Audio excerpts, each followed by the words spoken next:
예, 준비 찬송 329장 합시다.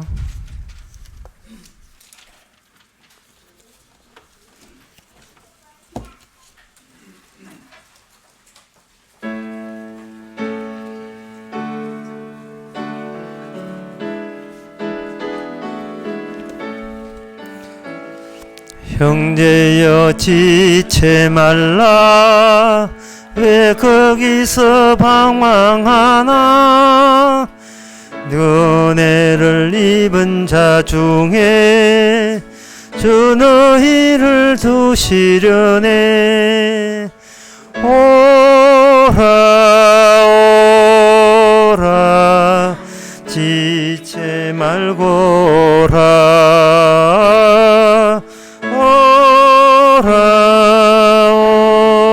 오라 지체 말고 오라 형제여 지체 말라 내 온몸을 드리어라 주 예수께 은혜 있고 또 영생할 길이 있네 오라 오라 지체 말고 오라 오라 오라 지체 말고 오라 형제여 내 맘속에 늘 성령이 권하시네 왜 주님의 구원을 떠나 죄 가운데 살려 하나 오라 오라 지체 말고 오라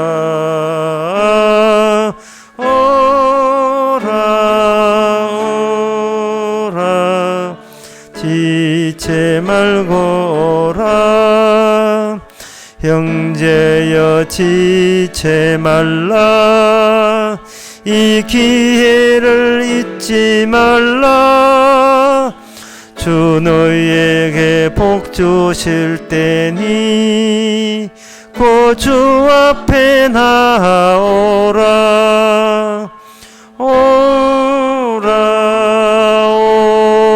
오라 지체 말고 오라 오라 오라 지체 말고 오라 4절 다시 나서 합시다.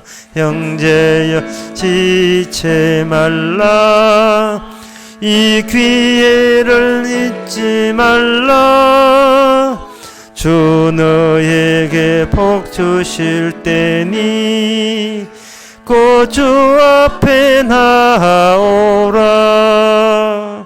오라 오라 지체 말고 오라 오라 오라 지체 말고 오라 다 같이 묵도하심으로 나 예배를 함께 드리겠습니다.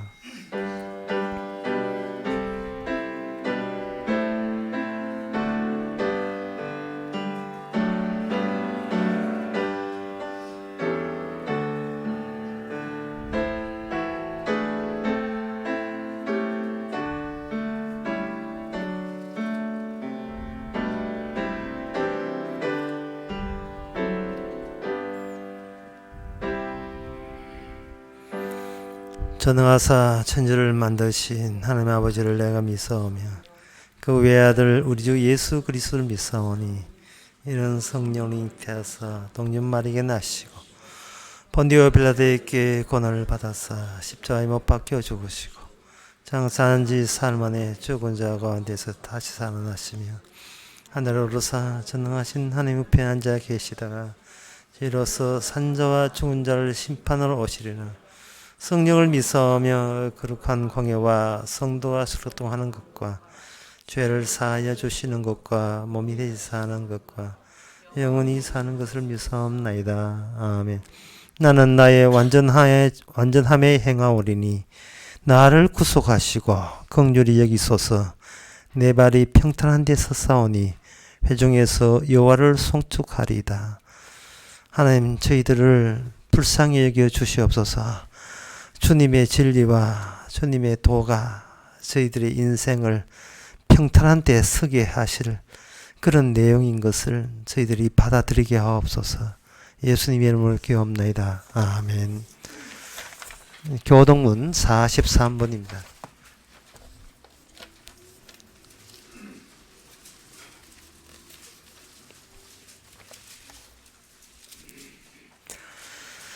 내가 너희에게 이르노니 목숨을 위하여 무엇을 먹을까 무엇을 마실까 몸을 위하여 무엇을 입을까 염려하지 말라.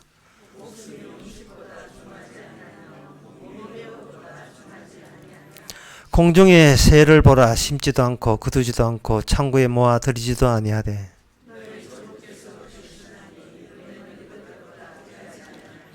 너희 중에 누가 염려함으로 그 키를 한 자나 더할 수 있느냐. 들의 백합화가 어떻게 자라는가 생각하여 보라. 그러므로 염려하여 이르기를 무엇을 먹을까 무엇을 마실까 무엇을 입을까 하지 말라.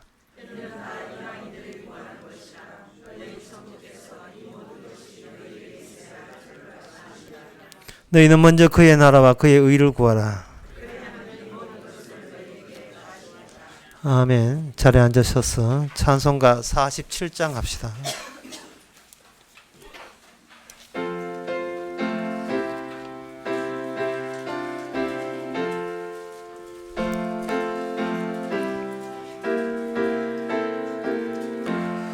주여 우리 무리를 자비하게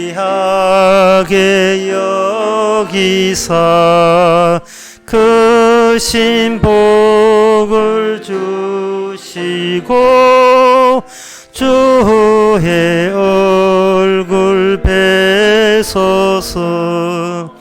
주여 구원하심을 널리 알게 하시니 천하만국 백성들 주께 찬송합니다. 주가 다스리시고 바른 심판하시니 나라들이 즐기며 기쁜 노래합니다. 땅에 나는 모든 것 주의 크신 은혜니 천하만국 백성들 주께 찬송합니다. 하나님이 우리에게 복을 내려주시니 땅의 모든 만물이 주를 경외합니다. 아멘. 이 시간 다 함께 기도할 때 이종성 장로님 기도하시겠습니다.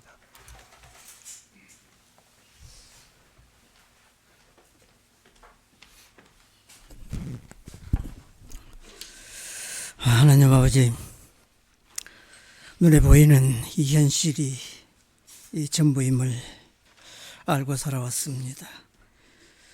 보이지 않는 그 세계는 잊어버리고 보이는 세계가 나의 전부인 것을 나의 전유물로 삼고 살아온 우리 모든 신앙인의 인생관이었습니다. 오늘 이러한 이 현실 속에서 다시 한번 우리의 자아를 무너뜨리고 새벽 미면에 홀로 무덤을 지키던 가련한 마르다의 그 여인의 그 모습을 우리가 다시 한번 기억되기를 원합니다. 오직 그 마음속에는 주님 한 분만으로 그리워했고 주님 한 분만으로 사랑하며 살아온 그 여인의 마음 속에는 오직 주님 한 분뿐이었음을 우리가 다시 한번 상기시킬 수 있는 시간 되기를 원합니다.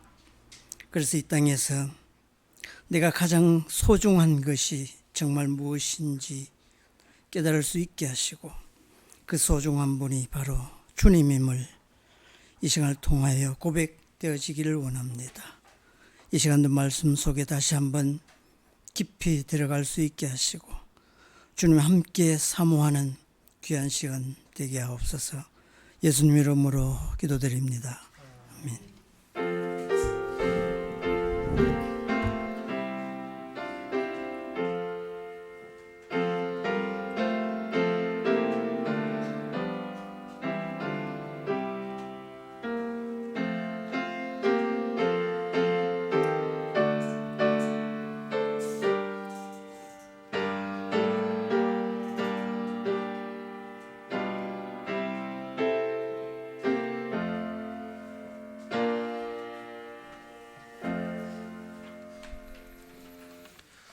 이 시간 광고 없으면 찬송가 252장 합시다.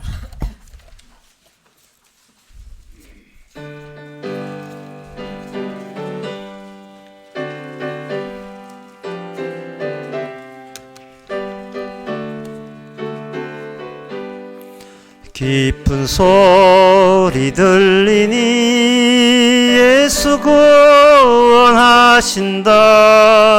만민에게 전하라. 예수 구원하신다. 주님 명령하시니 산을 넘고 물 건너 온 세상에 전하라. 예수 구원하신다. 받아들어 외치라. 예수 구원하신다. 모든 죄인 나오라. 예수 구원하신다. 모든 소마 일어나 메아리쳐 울려라. 복음 중에 복음은 예수 구원하신다. 환난 중에 하는 말 예수 구원하신다. 다시 살아나시어 예수 구원하신다. 지은 죄를 인하여 슬픈 마음이 있어도 숨질 때에 내 할 말 예수 구원하신다. 바람들아 외쳐라. 예수 구원하신다. 기뻐하라 나라는 예수 구원하신다. 구원하는 소리에 산과 벼 전하라. 우리들의 성전가 예수 구원하신다. 하나님의 말씀은 갈라디아서 6장 13절에서 14절까지입니다.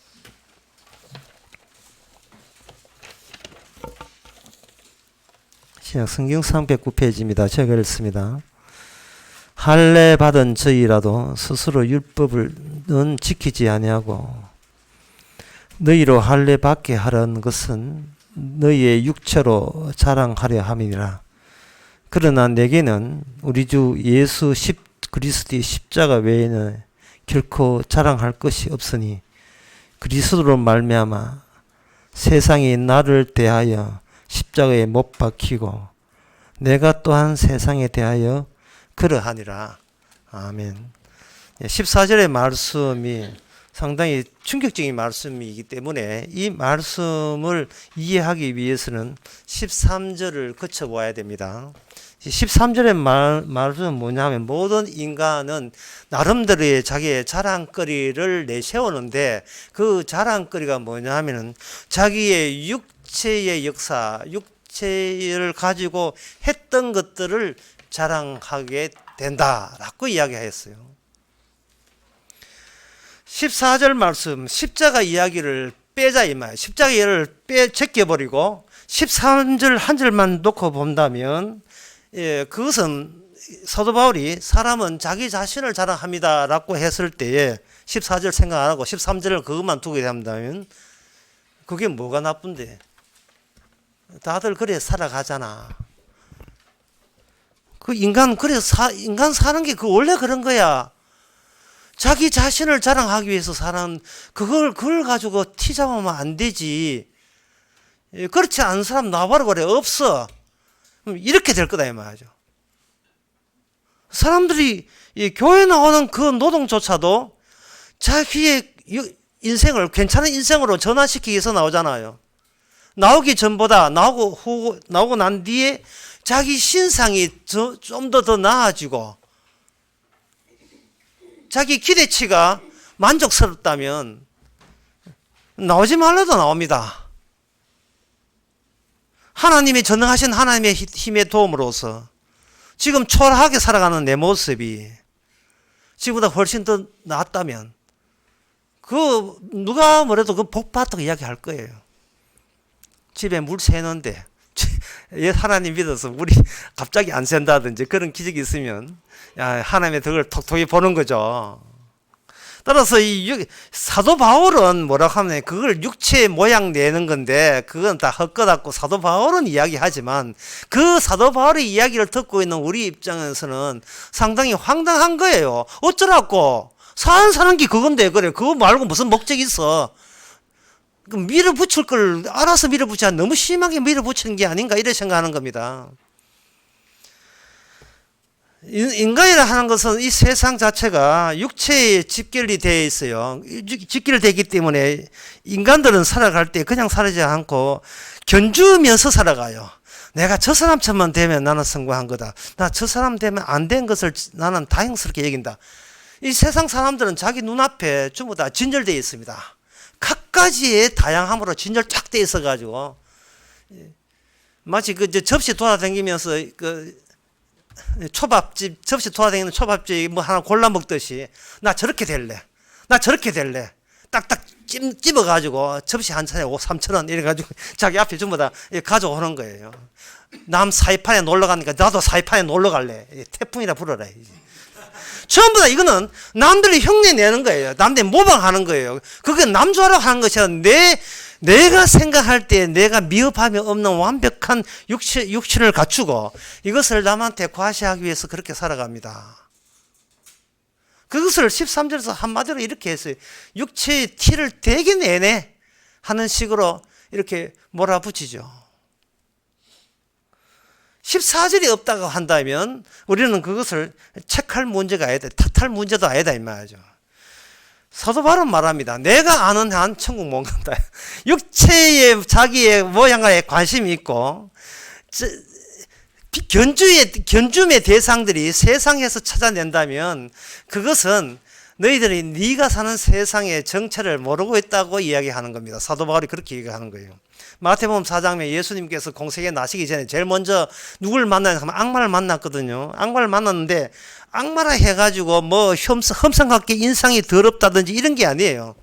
악마가 우리한테 무엇을 넌저시 제안했는가를 봐야 됩니다. 악마가 실체가 뭐냐, 악마의 본질이 뭐냐 하는 것은 저쪽이 인상이 험악하다, 뭐 괴상하다가 아니라 저쪽에서 내한테 부추기는 내용물이 뭐냐를 봐야 돼요. 그게 뭐냐면 돈과 인기와 권세입니다. 돈과 인기와 권세예요. 교회 왜 나옵니까? 교회 뭐를 얻기 나왔습니까? 돈, 예?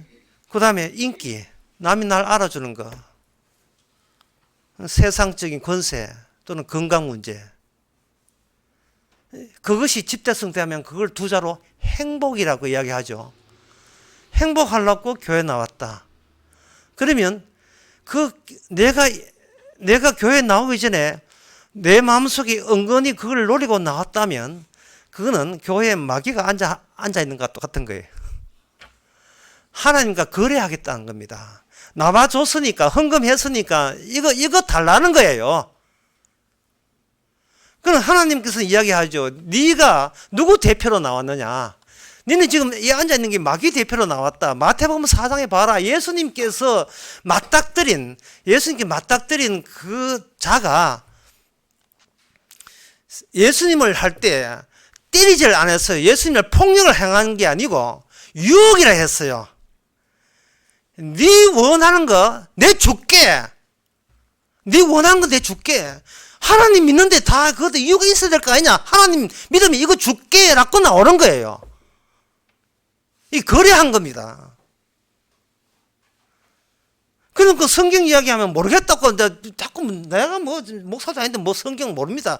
그저 뭐 열심히 하죠. 자꾸 열심히 하는 거 이런 거 생각하는데 성경 창세기 3장에 보게 되면 인간이 창세기 3장에서 인간이 한 짓은 뭐냐 하면 죽음을 내밀고 죽음을 밀어내므로써 죽음과 멀리함으로써 비로소 나는 생존에 유리하겠다. 그 작업을 창세기 3장에서 했어요. 먹는 날은 죽으리라 했으니까 아예 그거 먹는다는 그 나무 자체를 없애버린 겁니다. 이제는 살고 싶다. 이제 살고 싶다라는 쪽으로 이 마귀가 같이 결탁돼서 마음을 이렇게 굳었어요. 굳었는데 그게 3장이거든요. 6장에 보면 방주 나오거든요. 이 방주가 뭐냐 하면은 방주가 이래 돼 있어요. 방주라는 그 배 주변에는 전부 다 죽음으로 둘러싸여 있습니다. 뺑 하고 죽음으로 둘러싸여 있고 여기 방주 안에서만 삶이 보장되는 장치, 그게 방주예요.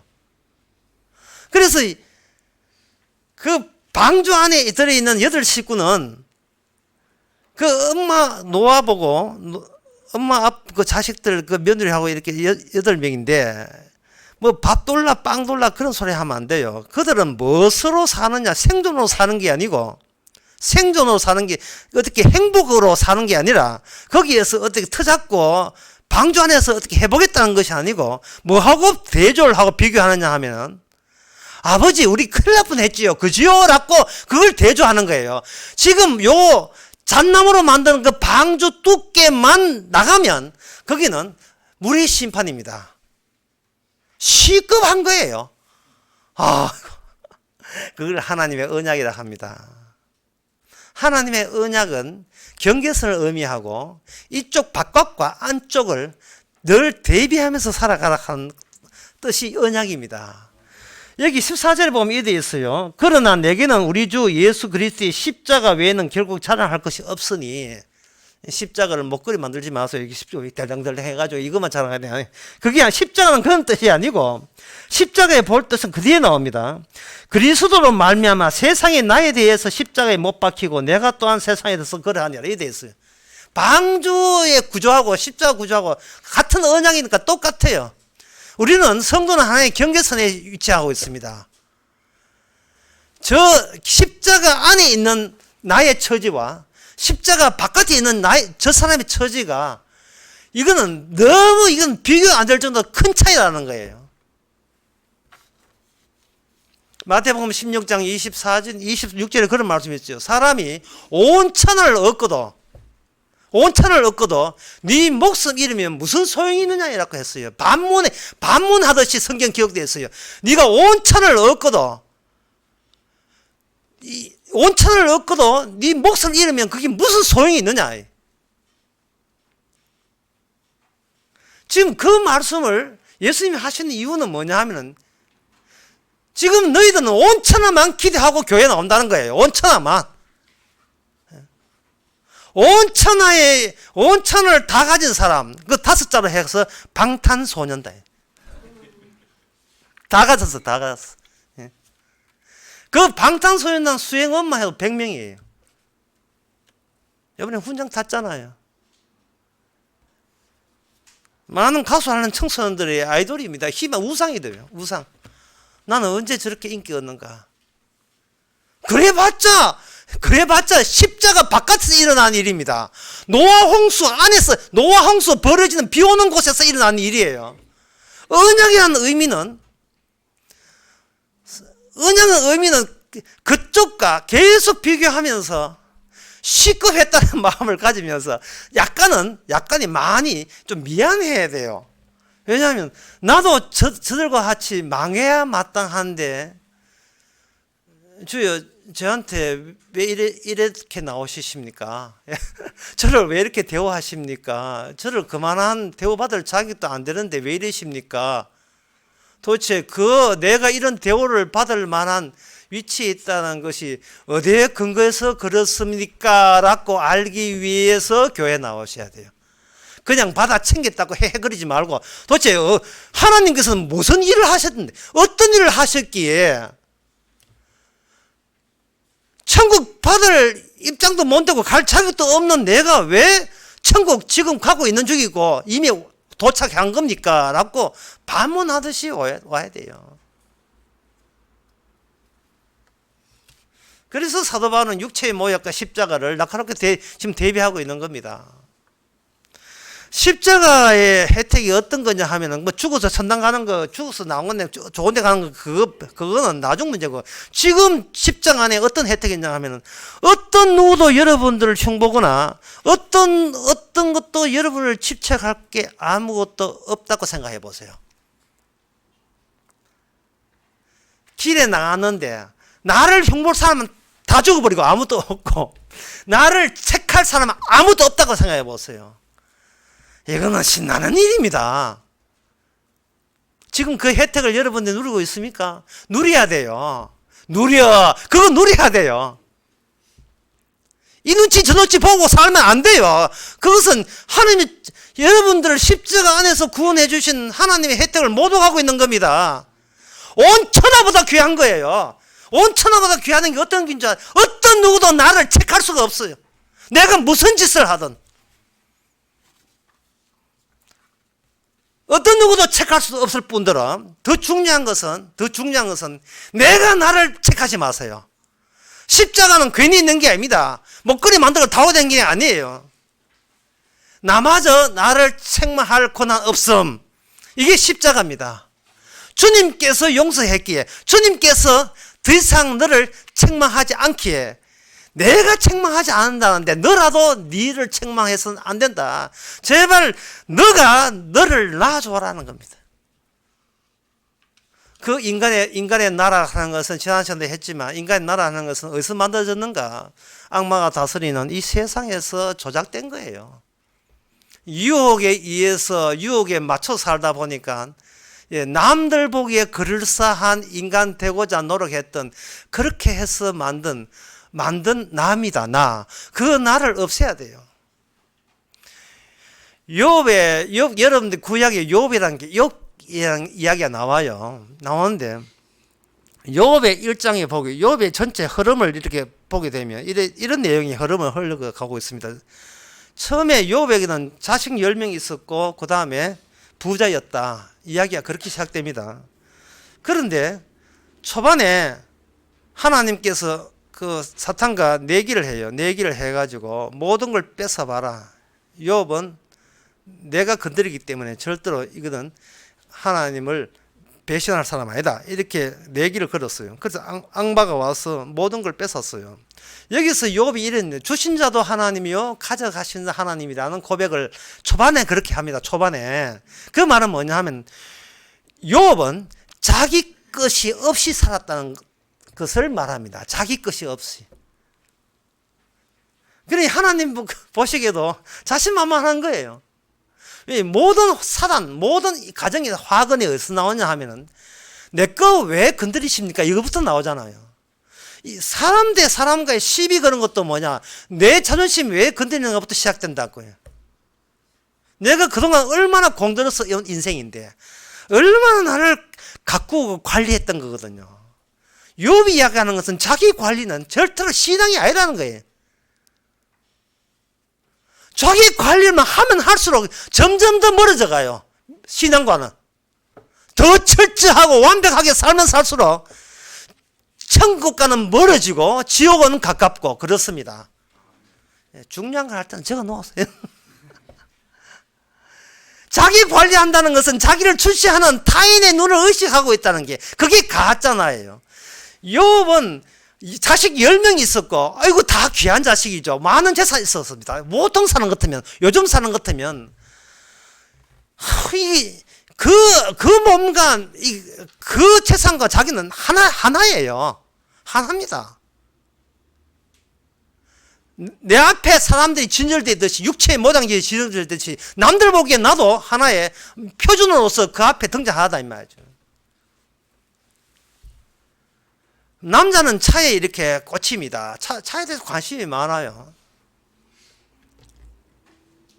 그래서 늘 차 이야기하고 남자가 이야기 차에 하는데 어떤 사람이 차를 그만 타이어를 툭 치고 갔다. 그러면 자기 다리를 치는 것 같은 느낌 들어요. 일체감을 느껴요. 자기 소유와.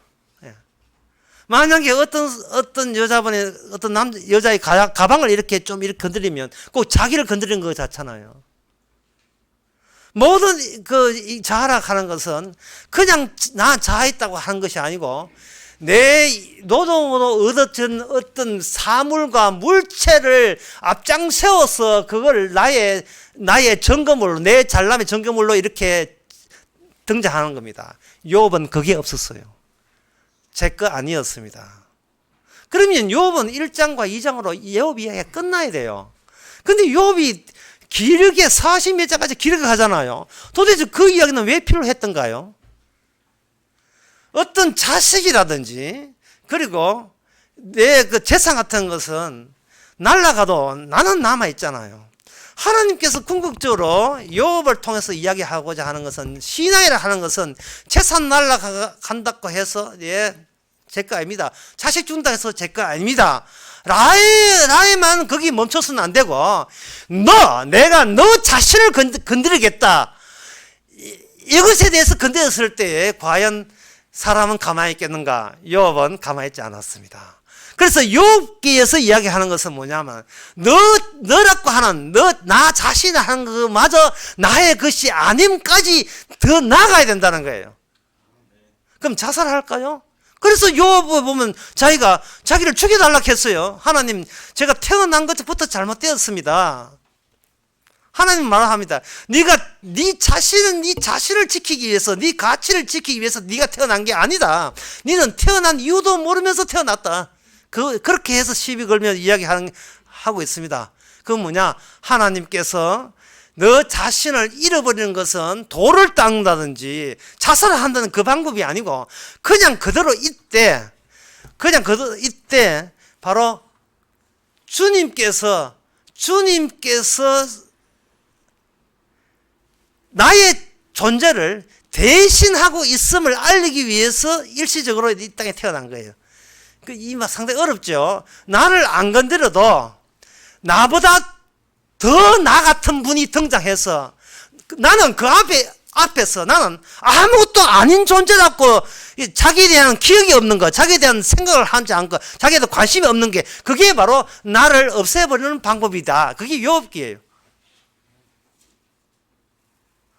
사람이 어떻게 그럴 수가 있습니까? 이렇게 하는데 이 말은 결국 욥기에서 그렇게 이야기하는 것은 오늘 본문과 관계되어서 인간의 육체의 모양을 내세운다는 것은 그냥 육체의 지자랑한다로 끝이는 것이 아니고요. 그 육체의 모양 내므로 말미암아 십자가에 훼손하는 요소가 육체의 모양을 나타날 때 그 안에 담겨 있다는 겁니다. 나는 내 잘난 체 한다. 그걸로 끝하는 것이 아니고 네가 내 잘난 체, 나는 내 잘난 체 함으로써 그것 자체가 하나님이 하시는 일을 방해하고 공격하는 요소를 지금 마음껏 발휘하고 있다 이 말이에요. 제가 전에 그 울산 강에서 그런 이야기 했거든요. 안식일 이야기하면서 율법에 보면 이래 있어요. 레위기에 보면 안식일 날 나무하는 사람은 돌로 쳐 죽이라. 민수기에 나온 말이에요. 안식일에 나무하는 사람은 돌로 쳐 죽이라. 이렇게 했을 때 과연 그 율법을 이스라엘 백성이 지킬 수 있느냐. 이게 못 지킵니다. 왜 그러냐 하면은 그 안식일 날 나무했던 사람이 그 울산 강의에서 이야기했어요. 그게 약혼자라면, 자기의 피양새라면, 예. 그리고 그 안식일 나무한 사람이 지 자식이라면, 그래도 돌로 칠 수 있겠습니까? 못 치지요. 왜냐하면 나의 것이니까. 남이 자기가 굉장히 미워서 죽이고 싶은 사람인데 마침 안식일에 나무한다. 제일 1번 타자로 바위 마당 들어가가지고 네가 감히 전능하신 하나님의 법을 어기나니 하고 막 정면으로 머리를 박살 내버릴 거예요. 잘 됐다 이참에.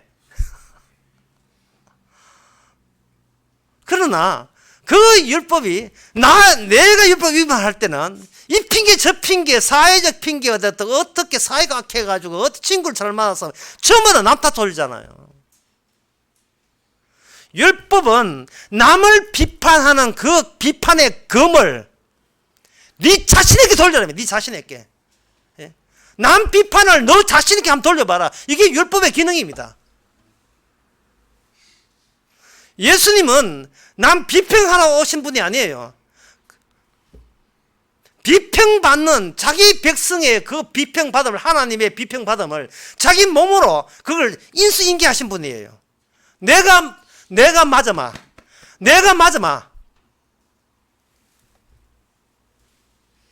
너는 인생에 신경 쓰지 마. 내가 대신 이 저주의 모든 것을 내가 다 맞아줄게. 그래서 이사야 53장에 보면 채찍에 맞음으로, 그 뒤에 나온 문장이 있어요. 그분이 채찍에 맞음으로 그 끝이에요. 아니에요. 우리가 남을 입은 거예요. 예수님이 하신 일과 나라는 인간 사이의 연결고리, 이게 믿음이에요. 이게 뭐 예수는 예수고 나는 나지, 이게 아니에요. 욥이 그걸 몰랐던 겁니다. 하나님께서 하시고자 하는 그 프로젝트에 본인이 참여했다는 걸 모르고 계속해서 나 자신은 어떻게 구원받습니까? 나는 어떻게 행복합니까? 계속 자기 문제에 있는 거예요.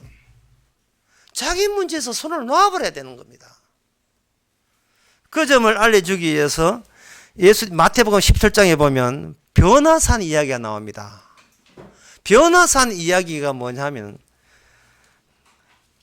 또 이야기 할 줄 알아서 제가 또 가봤습니다.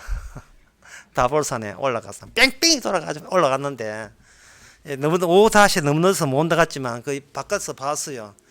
성전이 3개인데 하나는 엘리야를 위해서, 하나는 모세, 하나는 그 중에 예수님을 위해서 이렇게 지금 예배당 지어놨어요.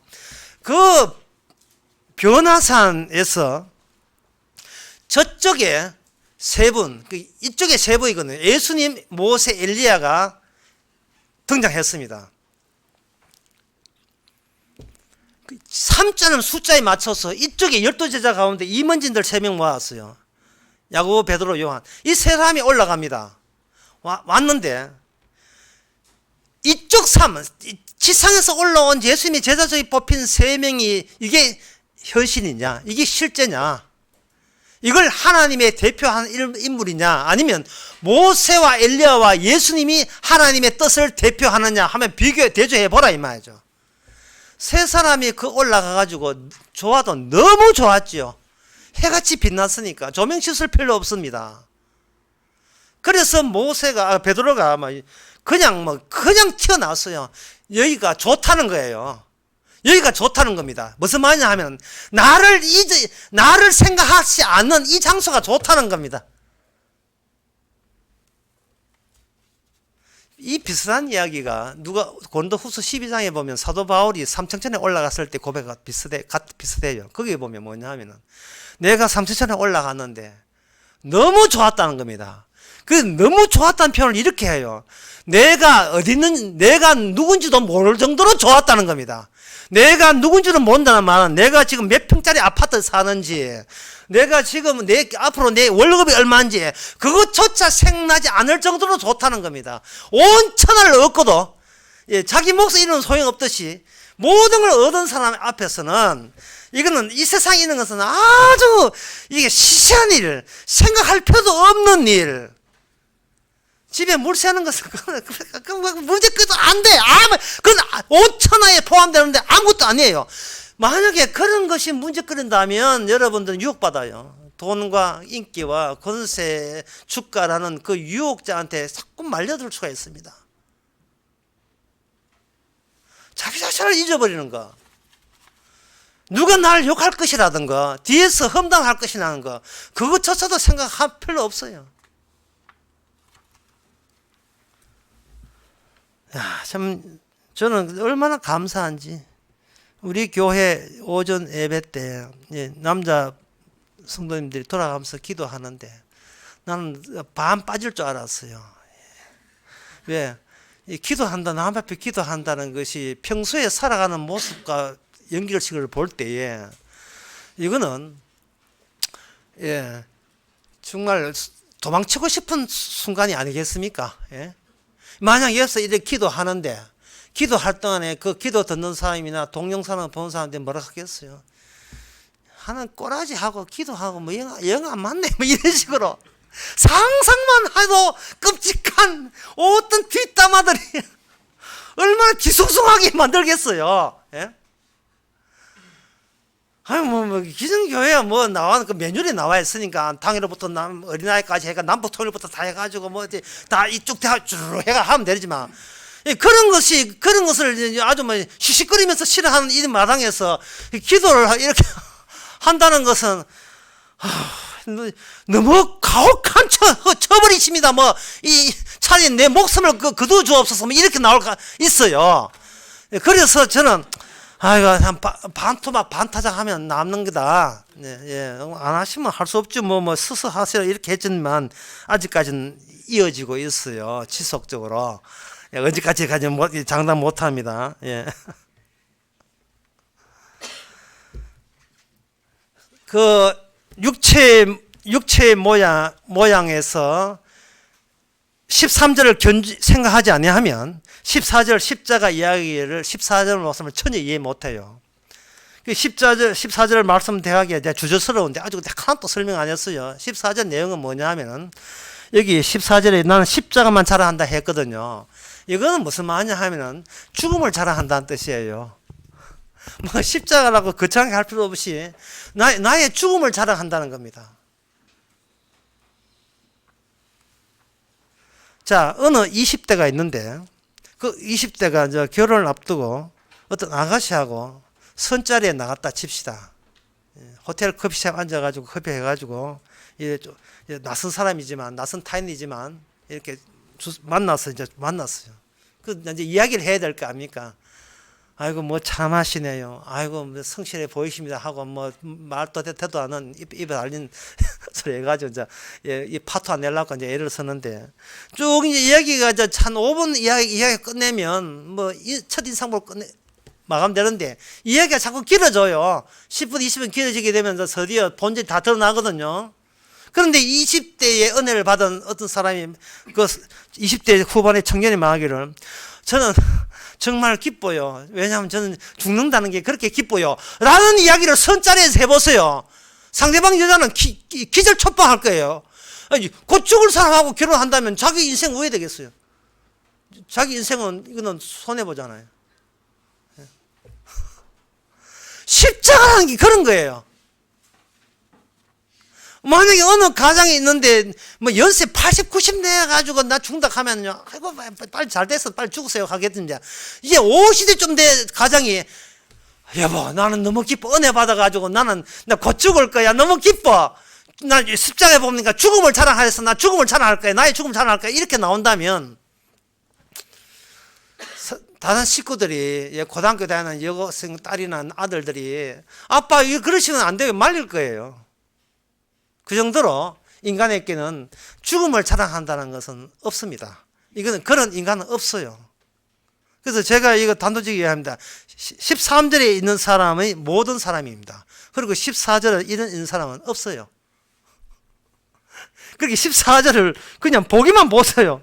나는 예수님이 십자가만 자랑한다든지, 나는 내 세상에서 나는 이미 죽은 자고, 그리고 내가 살았다면 세상 사람은 도리어 반대로 죽은 자다라는 고백을 서슴없이 진정성 있게 나올 수 있는 인간은 없습니다. 그걸 아예 시도하지 마세요. 13절에서 끝이야 돼요. 그리고 13절에서 14절 넘어가는 것은 이게 우리 소관 아닙니다. 언약이라 하는 것은 없는 것을 만들어내요. 지난 시간에 했잖아요. 있는 것을 개선해서 세상 만드는 게 아니고 아예 우리는 13절에서 수도해야 돼요. 우리는 육체의 모양, 그게 우리가 살아가는 이유고 그게 전부입니다. 그리고 13절에서는 뭐냐 하면 육체의 모양이기 때문에 육체의 모양을 할 수 있는 것은 내가 살아있다는 그것이 천하보다 더 귀한 건 내가 살아있다는, 현재 살아있는 나를 계속 살려야 된다는 이게 생존에 대한 집념, 이것만 있는 거예요. 따라서 우리는 끊임없이 세월 속에 그리고 시간 속에 계속해서 질주합니다. 시간이 흘러가 자전거 가다가 스톱하면 넘어지듯이 우리는 내가 누구냐, 인생이 무엇이냐 그런 것은 몰라요. 계속 뒤에서 떠밀고 앞에서 땡기면 그냥 세월 따라 달려가는 것만 달려가요. 그걸 만약에 스톱해버리면 그 사람은 이미 뒤처졌거나 아니면 그 사람은 세상에서 낙오자가 되는 겁니다. 제가 어릴 때 봤는 책이 있어요. 그게 노래집인데요. 그 노래집에 보게 되면 거기 한 20대 후반 30대 초반에 내가 어릴 때니까 초등학교 때 국민학교 때 보니까 그 아주머니 좀 40대까지 늘이 봅시다. 아주머니가 계신데 그 사파에 삼각형으로 머리 마우라를 하고 삼각형 이렇게 해가지고 하고 가을철이 되니 길을 이렇게 세우고 연노란색 바바리 입고 그것도 해변가에 돌이 따로 떨어져 나온 돌이 있어요. 그 위에 딱 서가지고 바람 팍 맞고 있는 삽하고 노래는 뭐냐, 안다성의 바닷가에서 파도 소리 들리는 설철한 바닷가에, 그건 옛날 노래집이 있었거든요. 드롭도 노래집 있잖아요. 거기에 보면 삽하가 있어요. 나 그 여인을 보면 나도 커서는 저런 여인하고 결혼해야지 할 정도로 굉장히 우아해 보이고 로man티스 보처럼 낭만적으로 보였어요. 근데 지금 생각하니까 그 여인은 지금 시간 속에 멈춘 거예요. 달리지를 않고. 멈춰버리면 그렇게 바닷가에 나와요. 그것도 혼자. 제 장담합니다. 바닷가에 혼자 떠도는 사람은 분명히 사법고시 불합격했거나 점수 안 나왔거나 뭔가 취직이 안 됐거나 그리고 파혼 당했거나 뭐 이런 사람만 몽돌 해변에 바닷가에 혼자 나와 있을 거예요. 반드시 같이 나오는 경우는 괜찮은데 혼자 나와서 돌아다니는 사람 이거 뭔가 차라리 약간 자살적인 징후를 갖고 있는 거예요.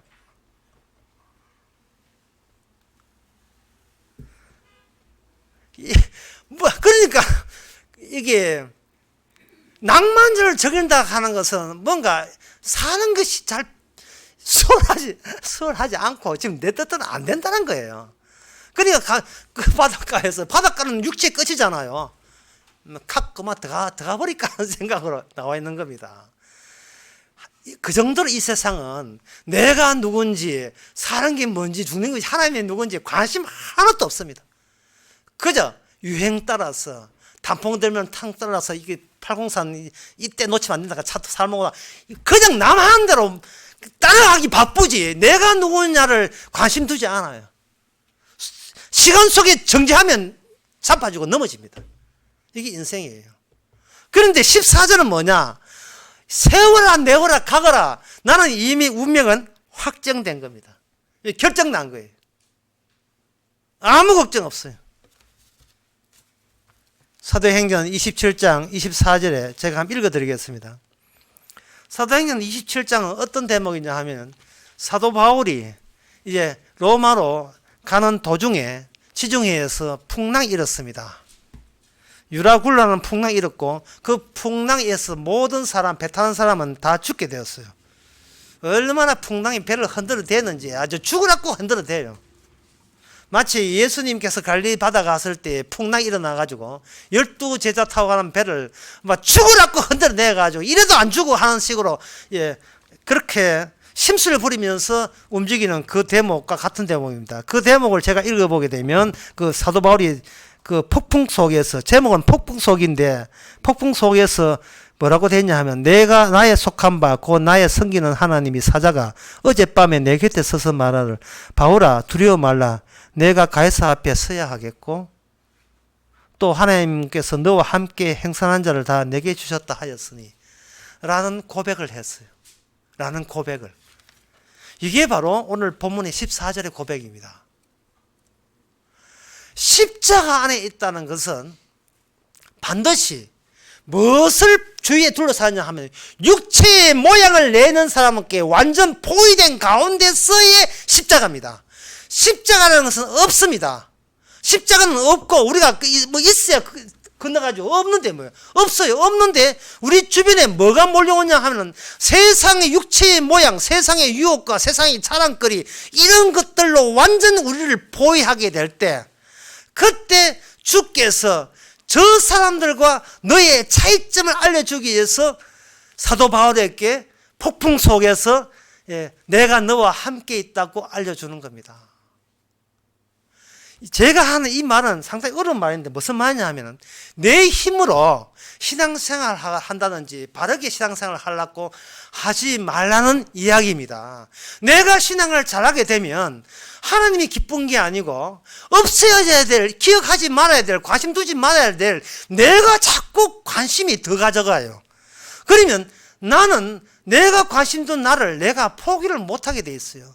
나 믿음 좋다, 나 십자가 복음 안다, 이거는 십자가를 가로막는 겁니다. 그런 식으로 신앙생활 하는 게 아니에요. 그거는 자기가 또 살겠다는 옛날 그 버릇이 또 나와버렸어요.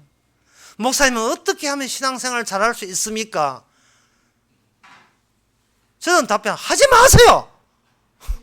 엉뚱한 관심을 어떻게 하면 하나님을 기쁘게 하십니까? 하지 마세요. 왜요? 구원되고 안 되고는 주님께서 사랑하는 자는 구원하고 미워한 자는 미워하도록, 이건 주님의 손에 달린 것이지 본인이 노력한다고 구원되는 게 아니잖아요.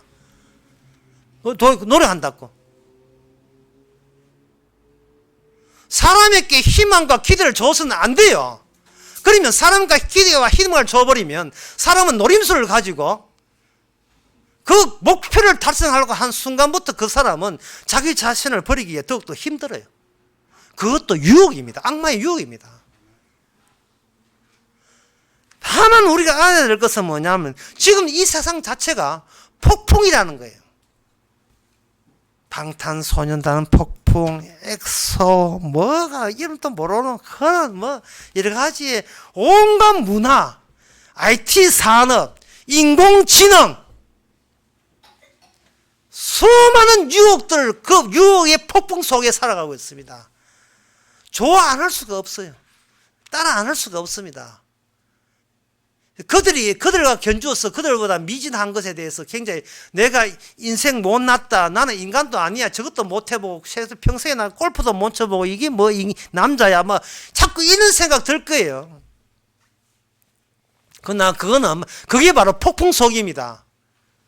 바로 천하보다 좋아해야 될 거는 놓쳐버리고 천하가 좋은 거예요. 천하 제일의 사람이 되는 걸 원하는 겁니다.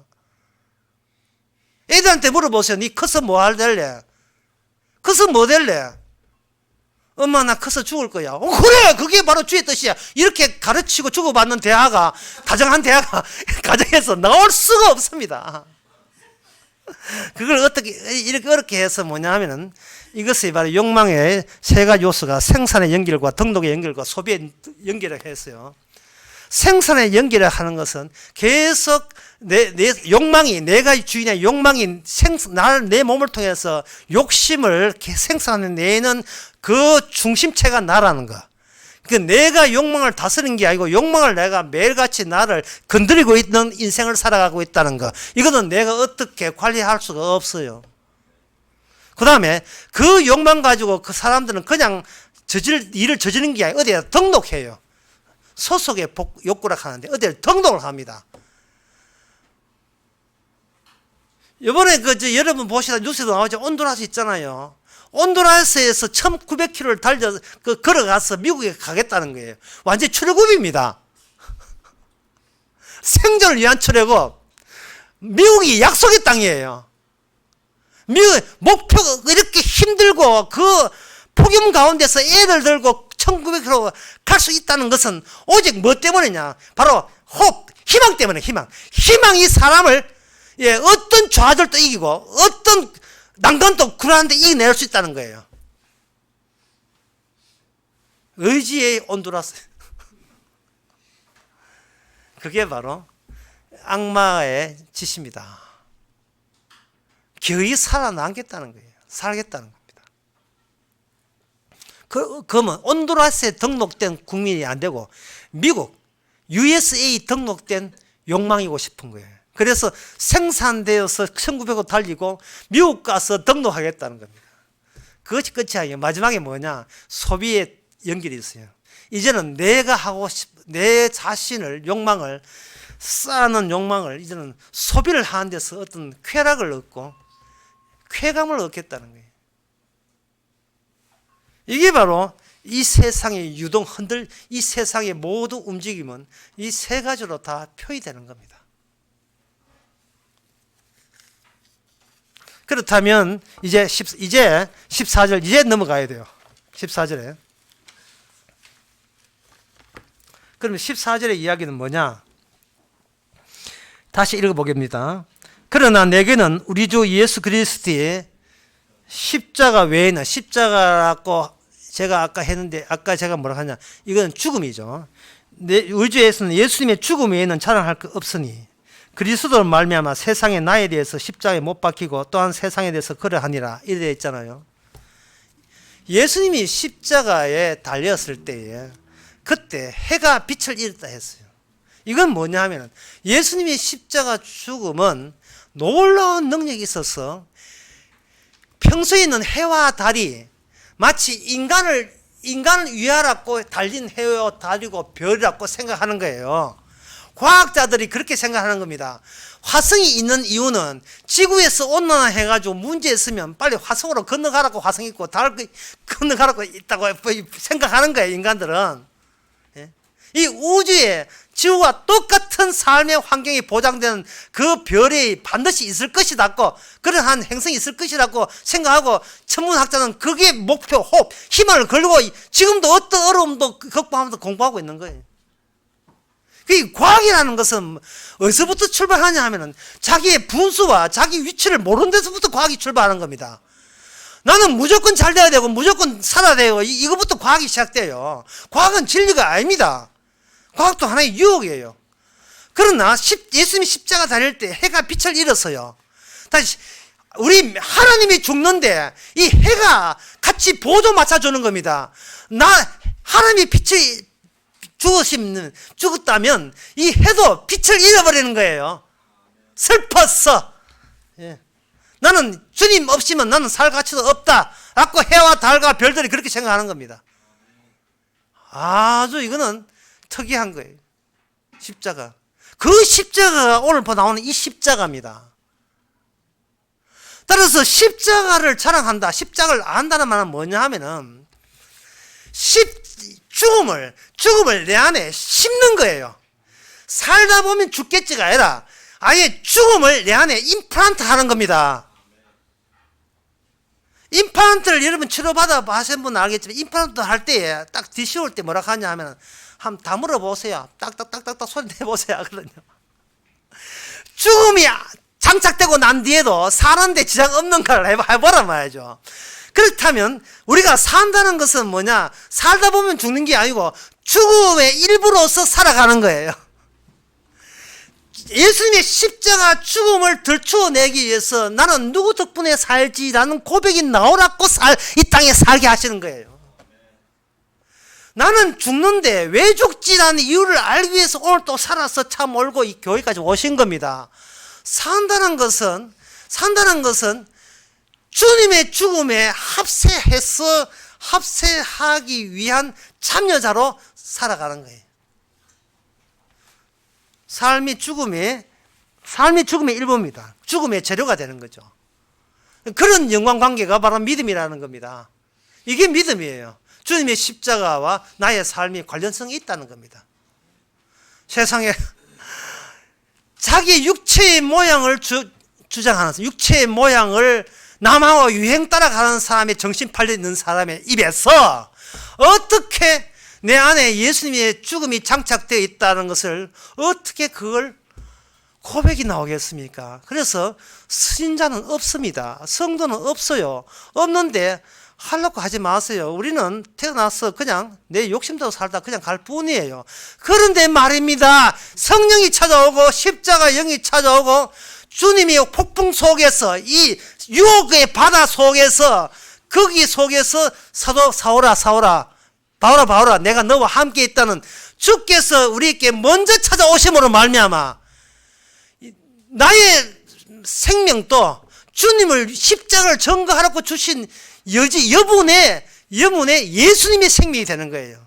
그래서 내 인생은, 내 일은 없고 내 몸도 없고 주님의 몸으로만 살아가는 거, 그게 바로 십자가입니다. 내가 그리스도와 십자가 못 박혔나니 이젠 내가 사는 것이 아니라 내 안에서 그리스도가 산다.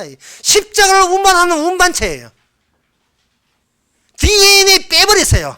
예수님의 죽음을 그 DNA 자로 집어넣으세요. 영으로 난 것은 DNA 나간 DNA예요. 영으로 난 것은 영입니다. 그 이야기를 하고 있어요. 그러니 이 14절의 말씀은 여러분 교회 나와가셔가지고 헌금 많이 하시고 11조 많이 하시고 목사 섬기시고 교회 봉사하시고 여러분 기도 열심히 하고 기도빨 하고 그 다음에 새벽기도 나오시면 여러분 가족과 여러분과 여러분 집이 구원을 얻습니다. 뭐 이런 그런 이야기 하려고 지금 사도 바울이 하는 게 아닙니다. 그게 바로 사기라는 거예요.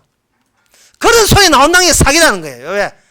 그게 요업이 결국 요업이 마지막에 생각했던 거, 요업이 친구들을 위해서 죄사함 하나 해야 되는 것다는 말은 바로 요업 안에 그리스도께서 요업 자신에게 너를 용서함으로써 이제부터는 네가 갖던 구닥다리 목숨은 날아가 버리고 이 세상의 일부로서의 목숨은 날아가 버리고 이 세상 바깥에 있는 예수님 몸에서 발생되는 예수님의 생명이 네 생명이라는 것을 알려주는 그 이야기를 이 본문에서 이렇게 하고 있습니다.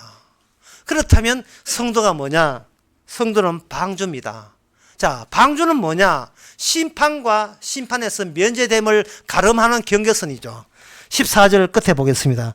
우리 주 예수 그리스도의 십자가로 외에는 결코 자랑할 것이 없으니 하나님의 언약을 자랑하니 하나님이 주신 경계선을 자랑하니 그리스도의 몸이 된 것을 자랑하니 이는 그리스도를 말미암아 세상에 나에 대해서 십자가에 못 박히고 내가 또한 세상에 대해서 그러하니라. 우리는 방주의 잣나무 같은 존재.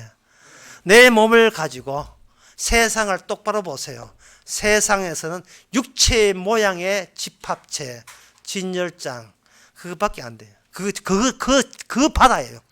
자기 육체의 자기 자신을 자랑하는 그 물결의 넘침이 세상입니다. 그 육체의 모양이기 때문에 무조건 그들 각자는 다양함이에요. 살아야 된다는 거예요. 살아야 된다. 그러나 우리 언약에서는 다양함이 별로 없어요. 오직 하나뿐입니다. Only you. 오직 하나뿐이에요. 예수님 십자가만 자랑해요. 다른 건 별로 없어요. 교회 가보세요. 기도 자랑, 헌금 자랑, 신앙 오래 했는 연조 자랑, 장로 자랑, 목사 자랑, 권사 자랑, 전도사 자랑, 전부 다 육체의 모양에 넘실거리는 모양. 다른 교회를 이기세, 다른 교회보다 더 커세. 교회들은 죽을 적이에요. 지 집 살림도 못 사는데 두 집 살림 해야 돼. 교회 살림 살려야 돼. 지 집 살려야 돼. 이제는 그만. 예. 주께서 우리를 멈추지 않습니다. 예, 바닷가에 나중에 부도 나가는 바닷가에 가고요. 같이 갔어요. 같이 가야 돼요. 해가지고 나 이제 스톱할 것도 없어요. 멈추지 않을 겁니다. 주님의 나라 갈 때까지. 우리는 방주니까 노를 절 필요도 없어요. 주께서 우리를 더욱더 세상의 모양 살게 하실 겁니다. 쉽게 말해서 여러분들을 강남에 살게 하실 거예요. 강남, 맨하탄에 살게 하실 거예요. 여러분 주위가 최상의 유행이 넘치는 가장 욕심들이 많은 곳, 정말 와닿는, 여러분 와닿지 않습니까? 여러분 주변에 전부 다 나 이렇게 잘났다, 이렇게 부자다, 그런 것에 완전 휩쓸리잖아요. 나 자식 공부 잘했다, 요번 MIT 더 갔다면 온갖 그 속에 여러분들을 속하게 만들 거예요. 그럴 때 여러분들은 기뻐하시기 바랍니다. 예, 주여, 내가 저런 사람이었습니다 라고 고백하시는 거. 그게 바로 여러분 믿음 좋은 자랑하는 게 아니고, 나도 저들과 똑같은데 왜 저에게 천국을 허약하십니까? 십자가를 허약하십니까? 주님을 왜 알게 하십니까? 라는 고백이 절로 나오기를 바랍니다. 기도하겠습니다. 하나님 아버지, 참 어리석은 저희들, 남들 쭉 가니까, 넓은 길로 가니까 그 길이 생명 있는 길로 알고 착각하고 따라갔던 저희들, 주님 가신 길을 몰랐고 세상 가는 길, 교회 가는 길로 갔습니다. 주여, 성령 오셔서 십자가를 없어서 일찍이 사랑했기에 우리의 목표임을 잡아채서 주님 가신 십자가의 길로 들어서게 하셨사오니 이제는 십자가만 자랑케 하옵소서. 예수님의 이름으로 기도합나이다. 아멘. 다 같이 일어나셔서 199장 합시다.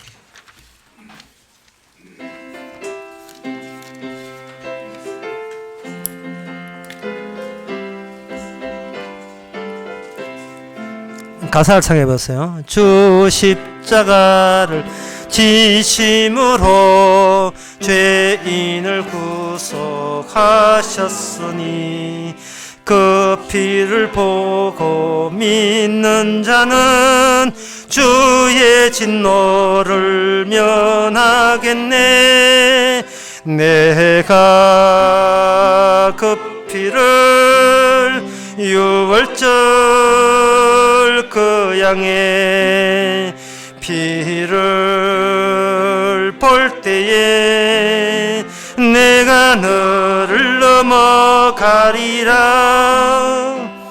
용악한 죄인 괴수라도 예수는 능히 구원하네. 온몸의 피에 잠글 때에 주의 진노를 면하겠네. 내가 그 피를 유월절 그 양의 피를 볼 때에 내가 너를 넘어가리라. 심판할 때에 모든 백성 행한 일대로 보응받네. 죄 있는 자는 피를 믿게 주의 진노를 면하겠네. 내가 그 피를 유월절 그 양의 피를 볼 때에 내가 너를 넘어가리라. 구주의 사랑 크신 은혜 보혈의 능력 의지하세. 심판의 불이 내릴 때에 주의 진노를 면하겠네. 내가 그 피를 유월절 그 양의 피를 볼 때에 내가 너를 넘어가리라. 기도합시다. 지금은 우리 주 예수 그리스도 은혜와 하나님의 크신 사랑과 성령의 충만하심이 온 천하보다 더 귀한 것에 감사하는 모든 성도에게 주의 이름으로 축원하나이다. 아멘.